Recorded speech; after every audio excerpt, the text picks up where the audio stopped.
quelques minutes, ils s'apprêtent à dépenser l'équivalent de 120 heures de travail. La séance leur coûte 30 yuan et ils gagnent 20 yuan par semaine. Ils vont peut-être se marier l'an prochain. En attendant, ils s'offrent un peu de rêve à l'occidental.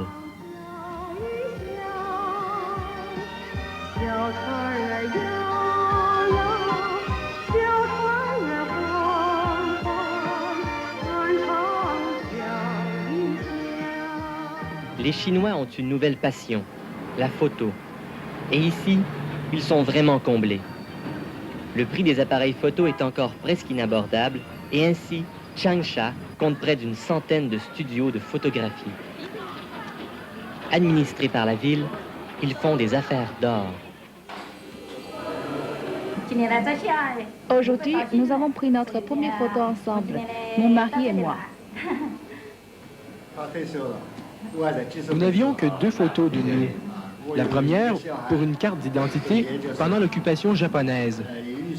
Et la seconde après la réforme agraire avec toute la famille.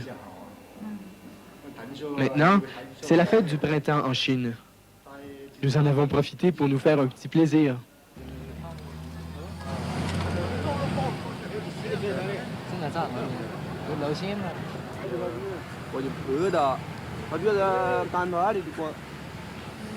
Dans la ville même de Mao, le phénomène prend des proportions imprévues.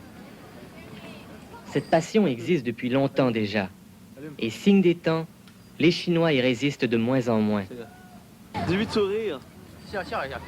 Il y a 3 ans, Madame Peng Lizhu ouvrait le premier studio privé en Chine.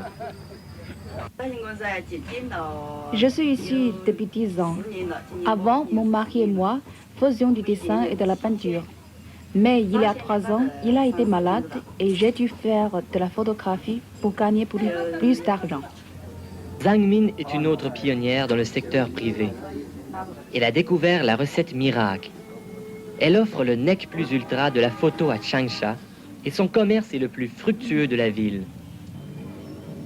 J'ai ce studio depuis 6 mois. Au début, j'ai eu beaucoup de difficultés. Il me fallait l'accord des autorités et j'ai dû trouver et acheter un local et de l'équipement. Mais depuis, ça va très bien. Les clientes sont de plus en plus nombreuses. Les femmes chinoises viennent ici parce qu'avec moi, elles se sentent belles. Elles ont besoin d'un peu de fantaisie.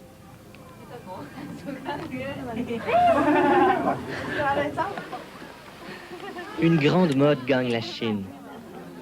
Malgré les prix élevés, les Chinois possédant leur propre appareil sont de plus en plus nombreux. Encore peu familiers avec son fonctionnement, certains oublient d'avancer le film ou d'enlever le cache de l'objectif. Les Chinois sont encore mieux au naturel qu'en photo. Si elle les fascine tant, c'est parce qu'elle leur fait maintenant prendre conscience de leur beauté et qu'elle fait apparaître dans leur quotidien un sourire nouveau.